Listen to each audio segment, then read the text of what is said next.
ಗಾಂಧಿ ಅವರು ಆನೆ ಗ್ಯಾರಂಟಿ ಅಂಗನವಾಡಿ ಟೀಚರ್ಸ್ಗೆ ಮಾಡ್ತೀನಿ ಅಂದ್ರು, ಆದ್ರೆ ಮಾಡಿಲ್ಲ. ಯಾಕೆ ಸರ್ ಮಾಡಿಲ್ಲ? ಅದ್ ಮಾಡಿದ್ರೆ ನಾವ್ ಇಲ್ಲಿ ತನಕ ಬರ್ತಾನೆ ಇರ್ಲಿಲ್ಲ, ಕನಿಷ್ಠ ವೇತನ ಕೇಳ್ತಾನೆ ಇರ್ಲಿಲ್ಲ. ಡಿ ಕೆ ಶಿವಕುಮಾರ್ ಅವರೇ, ನೀವು ನಾವು ಮಹಿಳೆಯರ ಪರ ಅಂತ ಹೋರಾಟ ಮಾಡ್ತಿರಲ್ಲ, ನಮ್ ಚನ್ನಪಟ್ಟಣಕ್ಕೆ ಬಂದಿ ಪ್ರತಿ ಗ್ರಾಮ ಪಂಚಾಯತಿಗೂ ಬಂದಿ ನಾವು ಮಹಿಳೆಯರ ಪರ ಅಂತ ಹೇಳಿದ್ರಲ್ಲ, ಇವತ್ತು ಎಲ್ಲಿದ್ರಿ ಡಿ ಕೆ ಶಿವಕುಮಾರ್ ನೀವು? ನನಗ ಬಂಡೆ ಅಂತ ಹೇಳ್ತಿರಲ್ಲ, ಎಲ್ಲಿದ್ರಿ ಇವತ್ತು ನೀವು? ಇನ್ ಮುಂದೆ ನೋಡ್ಕೊಳ್ಳಿ, ನಾವು ಬಿಜೆಪಿ ಸರ್ಕಾರ ತಂದೆ ತರ್ತೀವಿ, ಅವ್ರ ಮುಖಾಂತರ ನಾವು ನಮ್ ಸಂಬಳ ನಾವು ಪಡ್ಕೋತೀವಿ.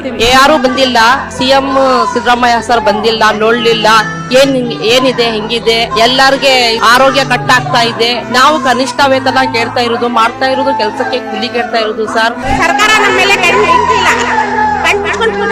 ನಮ್ಗೆ ದಯವಿಟ್ಟು ಅವರು ನಮ್ಗೆ ಆದೇಶ ಕೊಡಲೇಬೇಕು, ಅದುವರೆಗೂ ನಾವು ಹೋಗಲ್ಲ, ಎತ್ತಲ್ಲ ಇಲ್ಲಿಂದ ಸರ್. ನೋಟಿಸ್ ಕೊಡ್ತೀವಿ ಅಂತ ಸಿದ್ದರಾಮಯ್ಯ ಅವರು ನ್ಯೂಸ್ ಅಲ್ಲಿ ಹೇಳಿದ್ದಾರೆ. ನೀವು ಏನೇ ನೋಟಿಸ್ ಕೊಟ್ಟರು, ನೀವು 10 ನೋಟಿಸ್ ಕೊಟ್ಟರು ನಾವು ಏನು ಮಾಡಕ್ಕಾಗಲ್ಲ. ನಮ್ಮನವರು ಆ ಎಲೆಕ್ಷನ್ ಕೆಲಸ ಮಾಡ್ತಾ ಇದೀವಿ, ನಿಗದಿತವಾದ ವೇತನ ಸಿಗ್ತಾ ಇಲ್ಲ ನಮ್ಗೆ. ನಾ ಸಂಬಳ ತಕೊಂಡು ನಾವೇನು ಜೀವನ ಸಾಧನೆ ಮಾಡೋಕ್ ಆಯ್ತಾ ಇಲ್ಲ, ತುಂಬಾ ಕಷ್ಟ ಇದೆ. ಮಕ್ಳ ಎಜುಕೇಶನ್ ಸಾಲ ಮಾಡಿದೀವಿ ಸಿದ್ದರಾಮಯ್ಯನವರೇ, ನಾವೇನು ನಿಮ್ಮನ್ನ 10 ಕೋಟಿ ಕೊಡಿ ಅಂತ ಕೇಳ್ತಾ ಇಲ್ಲ, ನಮ್ಗೆ ಕನಿಷ್ಠ ವೇತನ ಕೊಡಿ ಅಂತ ಕೇಳ್ತಾ ಇದೀವಿ. ಆ ಕೊಡ್ತಾ ಇರೋ ಫುಡ್ನು ಮಕ್ಳು ತಿಂತಾ ಇಲ್ಲ, ಫುಡ್ ಕಳಪೆ ಫುಡ್. ನಿಮ್ಗೆ ಎಲೆಕ್ಷನ್ ಬಂತು ಅಂದ್ರೆ ಜನ ಸೇರ್ಸಕ್ ಮಾತ್ರ ಬೇಕು. ನಾವು ನಮ್ಮ ಕೆಲಸ ನೋಡಿ ನೀವು ಗುರ್ತಿಸ್ತಾ ಇಲ್ಲ, ಜನಗಳು ಮಾತ್ರ ಸೇರ್ಸ್ಬೇಕು ನಾವು.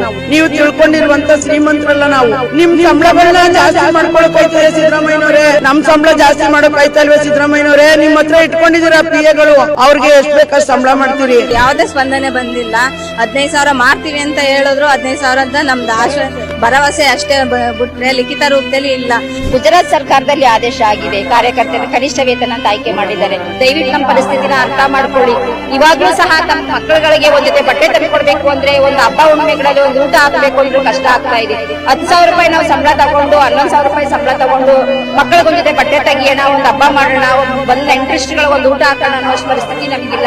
ನಾವು ಕೊನೆಗಳಿಗೆನಲ್ಲಿ ನಾವು ಕುತ್ಕೊಂಡಾಗ 1-2 ಕಾಸು ನಮ್ ಕೈಯಲ್ಲಿದ್ರೆ ಅದರಿಂದ ನಾದ್ರೂ ನಮ್ ಜೀವನ ಸಾಕ್ಬೋದು ಅನ್ನೋ ಆಸೆಯಿಂದ ನಾವು ನಿಮ್ಮ ಹತ್ರ ಸೆರೆಕೊಟ್ಟು ಕೇಳ್ಕೊತಾ ಇದ್ದೀವಿ, ಭಿಕ್ಷೆ ಕೇಳ್ತಾ ಇದ್ದೀವಿ. ದಯವಿಟ್ಟು 11,000 ತಗೊಂಡು ನಮ್ ಜೀವನ ನಡೆಸೋದ್ ಹೆಂಗೆ? ನಮ್ ಮಕ್ಳುಗಳಿಗೆ ಒಳ್ಳೆ ಭವಿಷ್ಯನ ಮಾಡೋದ್ ಹೆಂಗೆ? ಗುಜರಾತ್ ಸರ್ಕಾರದ ತರ ಒಳ್ಳೆ ಸ್ಯಾಲ್ರಿನ ಮಾಡಿ ಸರ್ಕಾರಿ ನೌಕರರು ಅಂತ ಪರಿಗಣನೆಗೆ ತಗೊಂಡು ನಮ್ಗೊಂದು ಅವಕಾಶನ ಮಾಡ್ಕೊಡ್ಬೇಕು ಅಂತ ಕೇಳ್ಕೊಳ್ತಾ ಇದ್ದೀವಿ. ಹೆಣ್ಮಕ್ಳುಗಳಿಗೆ ಜಾಸ್ತಿ ಆದ್ಯತೆ ಕೊಡ್ತೀವಿ ಅಂತ ಹೇಳ್ತೀರಿ. ಇಲ್ಲಿ 5 ದಿನಗಳ ತವಿಂದನೂ ನಾವು ಹೋರಾಟ ಮಾಡ್ತಾ ಇದ್ದೀವಿ, ಯಾರು ಬಂದಿಲ್ಲ. ಇನ್ನೇನ್ ಸರ್ ನೀವು ಮಹಿಳೆಯರಿಗೆ ಆದ್ಯತೆ ಕೊಡೋದು? ಇನ್ನೇನ್ ಸರ್ ನೀವು ಮಹಿಳೆಯರಿಗೆ